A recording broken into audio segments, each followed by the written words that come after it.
All right, folks, today's Reddit story comes from r/NuclearRevenge, where OP manages to get the greatest revenge in existence on his cheating ex-fiancee. This story has a plot twist that you will never see coming and is extremely tragic, so stick around. Alrighty, let's dive in.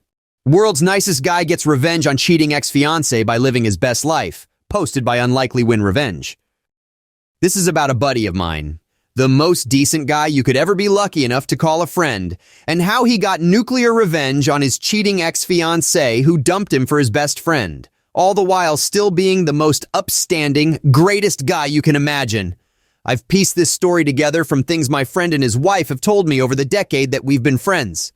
There's not enough room to tell you how great this guy is, but believe me, he's been there for me like a rock when things were darkest. Cast of characters. Let's call my friend Buddy, the ex-fiancée Lisa, and the hapless best friend Richard, aka Dick. As you read this story, you have to always remember that Buddy is literally the greatest guy on the planet. Dick is, well, kind of a dick, annoying as hell, but my buddy says he always means well, and his heart is in the right place. Lisa is as big of a cheating, lying, self-centered narcissist as ever walked the face of the earth. Other people are Ray, another high school friend of Buddy and Dick, Jen, Buddy's wife, and Bob and Linda, Dick's dad and mom. All the names are fake. The background. Our story begins when Buddy, Dick, and Lisa are all in middle school together at a typical suburban high school outside of Southern City. Football team, Friday night lights, etc. The three of them are all in marching band, inseparable friends. If you know band types, Buddy plays the French horn, Dick plays the tuba. I don't know what Lisa played. Probably the flute because it's a cliche. Buddy and Lisa are boyfriend and girlfriend, and Dick is a happy third wheel. As they get older, Buddy and Lisa explore the physical side of their relationship, like normal high school kids do, while Dick is happy to be a player. He's decent looking, so he has no problem getting action, and also occasionally makes use of the professional women in their town. This will be important later. Buddy and Lisa, typical good students, go on to prestigious public university in Southern City. Dick drops out of high school, but a self-taught programmer winds up with a decent career in tech. Buddy graduates college early with honors and proposes to Lisa at his graduation dinner, with a small diamond because he's put himself through school, and that's all he can afford. She accepts. Buddy gets a job at fancy consulting firm in prestigious city, and Lisa finishes college back home in Southern City. It comes time for Lisa to graduate, and Buddy helps his fiancée also get a job at fancy consulting firm. During her last spring break, she flies up to prestigious city to visit Buddy and interview for her job, gets pregnant, flies back home and tells Dick she's in trouble. He takes her to the abortion appointment and neither of them tell Buddy, ever.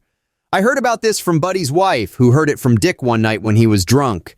As far as I know, Buddy still doesn't know. Buddy, if you ever read this, sorry dude. I should have told you, but it wasn't my place. The betrayal. Lisa realizes when she doesn't want to tell Buddy about her abortion that she can't marry him, but she's not brave enough to break it off. Instead, she ghosts him and he finds out through the HR department of fancy consulting firm that she's turned down her job offer and won't be moving to prestigious city after all. Buddy calls Dick and Dick says, "Dude, I'm sorry, but it's worse. Lisa and I are now a couple. You can punch me in the face next time we get together."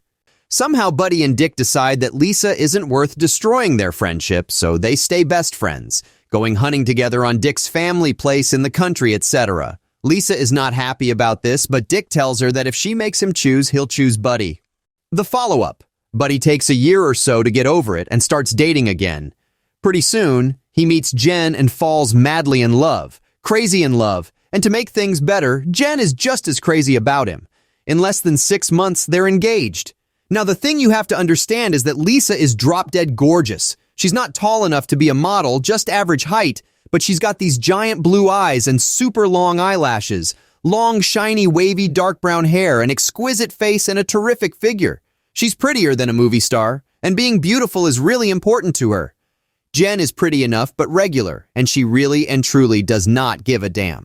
Dick travels to prestigious city without Lisa to meet Buddy's fiancée.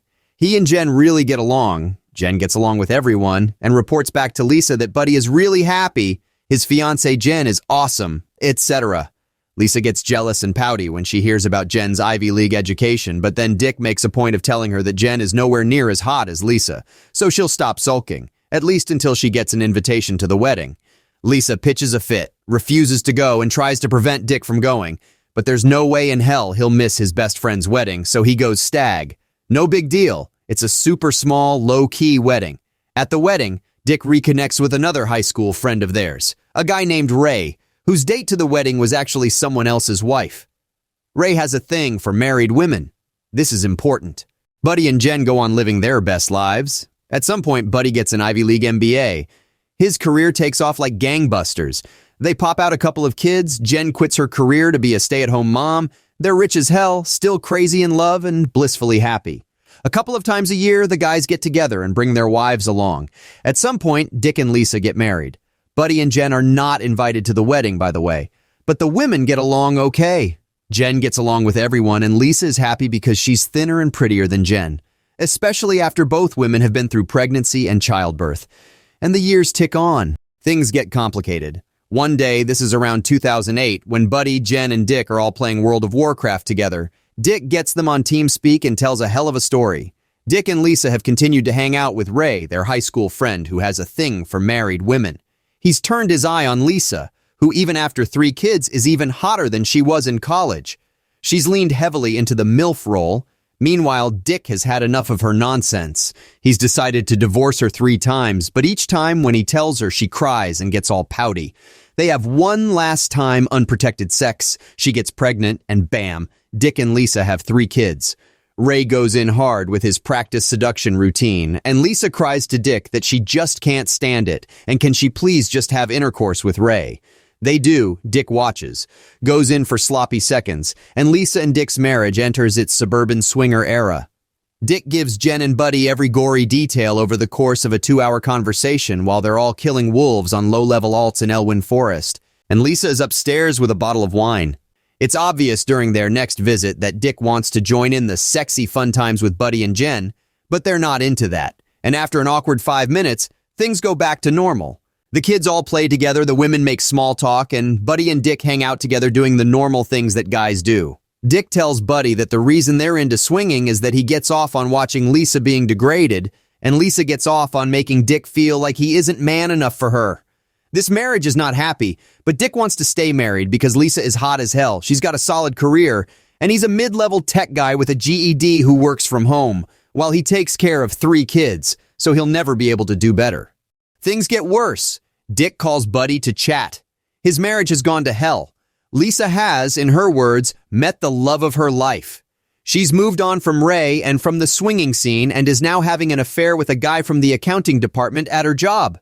She's staying out all night. She's ignoring the kids. Dick and Lisa take the kids on a swank vacation to try to focus on their family, spends all her time crying, and she doesn't want to be there. She doesn't want a divorce because she knows she'll lose the kids. She's drunk all the time. And she doesn't want to have to pay Dick child support.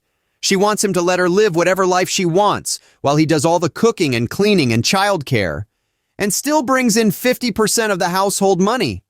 Lisa also will not shut the hell up about how she could have married Buddy and been like Jen, a stay-at-home mom in a giant 5,000 square foot house with 6 bedrooms and a pool. I should mention that Buddy has also had a Neville Longbottom style glow-up, and gone from a nerdy band kid to a silver-haired, super confident, high-level executive in a top-tier consulting firm, whereas Dick is still the guy working from his basement in sweatpants covered in Dorito crumbs. He's been working on himself, but there's no way he can compete in Lisa's eyes, although both Buddy and Jen tell me about Dick's great qualities. Lisa is jealous, hopping mad, and she blames Dick. "Dude, trust me, I know she is bad news. Leave her," Buddy tells his friend. It is the last conversation they will ever have. Holy crap, this is terrible. Buddy gets a call at work one afternoon. It's Bob, Dick's dad. Dick got drunk, woke up Lisa at 3 a.m., told her that he'd never loved her, that she'd never been enough of a woman for him, that he'd been visiting prostitutes during most of their marriage, and that he hoped she would go to hell. Then he blew his brains out in such a way that the splatter went all over her and all over the bed. When the ambulance got there, she was hysterical, sitting on the curb outside the house, screaming over and over again, "Kill me too, it's all my fault, it's all my fault." Later, Bob would call Buddy to tell him that Lisa specifically says he is not welcome at the funeral. Bob and Linda, Dick's parents, step in to take care of the 3 little kids, who did nothing wrong and do not deserve this, while Lisa does nothing but work and drink. The coup de grace. About a year later, Buddy flies to Southern City to put flowers on Dick's grave and visit with Dick's parents, Bob and Linda. Bob is still in shock, but he and Linda have taken Lisa in as a daughter. Lisa's mom is dead, and she's no contact with her dad and stepmom, to try and help her through this as much as they can. Why did Lisa say it was all her fault, and why did she ban you from the funeral? Bob asks Buddy. What don't I know? What's the rest of the story? Why did Dick do it? The moment of ultimate revenge. Buddy thinks for a minute and decides that it will help Bob and Linda to understand the tragedy that happened to their son if they know the full story. So he tells them everything. Bob and Linda have continued to do everything for the three kids, and they continue to treat Lisa well because that is best for the children, but the clock is ticking. Lisa's remarried now. When the kids are old enough, Bob and Linda will tell them the whole story. The youngest kid will be 18 soon. Buddy is still grieving over his friend. This is proof that living well is indeed the best revenge. It sucks about Dick, though. Buddy says he was the kind of guy who would come to your house when all hell broke loose, clean your fridge, and make a 5-star dinner with whatever he could find. Nuclear vengeance wasn't worth the cost. I wish I had known him. Wow, just wow. You know, we've all heard that living well is the best revenge, but in this case, the cost of that vengeance turned out to be heartbreakingly high. I mean, did you see that coming? Because I sure didn't. This story is a visceral reminder that actions have consequences, and sometimes they can have a ripple effect that no one could ever predict. Dick's ultimate downfall is so tragic, it's hard to wrap my mind around it. Here was a guy who was loyal to a fault, who stuck with his friend through thick and thin, and yet, in the end, he fell victim to his own emotional demons and Lisa's, well, Lisa-ness. Speaking of Lisa, it's hard not to feel a sense of poetic justice, seeing her life unravel like that, especially after what she did to Buddy. But at the same time, I can't help but feel for the kids. They were the real innocent bystanders in this nuclear fallout.